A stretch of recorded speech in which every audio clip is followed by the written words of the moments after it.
নমস্কার বন্ধুরা, গরম পড়ে গেছে আর এই গরমে পেট আর মাথা দুটোই কিন্তু সুস্থ রাখা দরকার।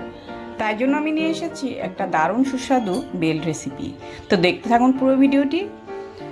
তো আমি বেলটাকে ফাটিয়ে দুভাগ করে নিলাম। বেলের ভেতরের অংশটা আমি এবার বের করে নেব। চামিচ দিয়ে, একটা ধারালো চামিচ দিয়ে এই বেলের অংশটা আমি বের করে নেব। বেলটা কিন্তু অনেকটাই পেকে গেছে, একদম ভেতরের অংশটা একদম নরম হয়ে গেছে। তো এভাবে আমি চামচ দিয়ে কুড়িয়ে জারের মধ্যে নিয়ে নিচ্ছি। এভাবে আমি সমস্ত বেলের নরম অংশটা, বেলের পাতগুলো আমি বের করে নেব।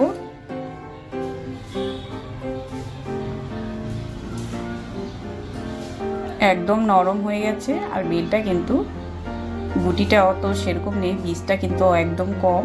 এভাবে আমি সমস্ত বেলের পাল্পগুলো বের করে তো সমস্তটুকু আমি তুলে নিলাম।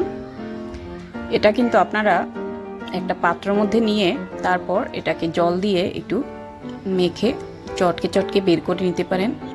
তো আমি সেটা করলাম না, আমি এইভাবেই করে নেব।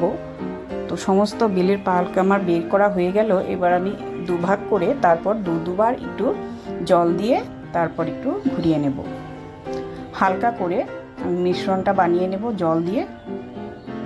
এই যে হয়ে গেছে,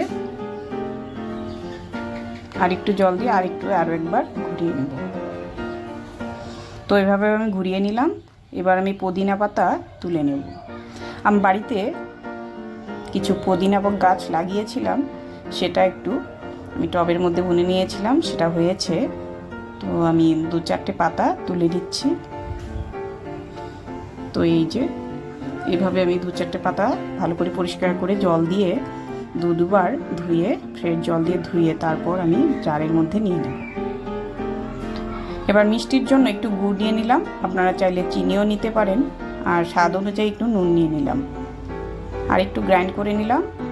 এবার আমি ঠান্ডা জল, ফ্রেশ জল, পিওর জল দিয়ে তারপর আমি শরবতটাকে বানিয়ে দেব। এবার ছেঁকে নেব ছাকনা দিয়ে। এভাবে আমি চামিচ দিয়ে একটু নেড়ে নেড়ে ছেঁকে নিলাম। তো আমার হয়ে গেছে। এবার আমি উপরে বিট নুন দিয়ে নিলাম, আর একটু গোলমরিচের গুঁড়ো আর একটু লেবু রস দিয়ে নেব। এবার আমি চামিচ দিয়ে একটু ঘোল বানিয়ে নেব। তো বন্ধুরা, এইভাবে আমি বানিয়ে নিলাম ঠান্ডা ঠান্ডা বেলের শরবত।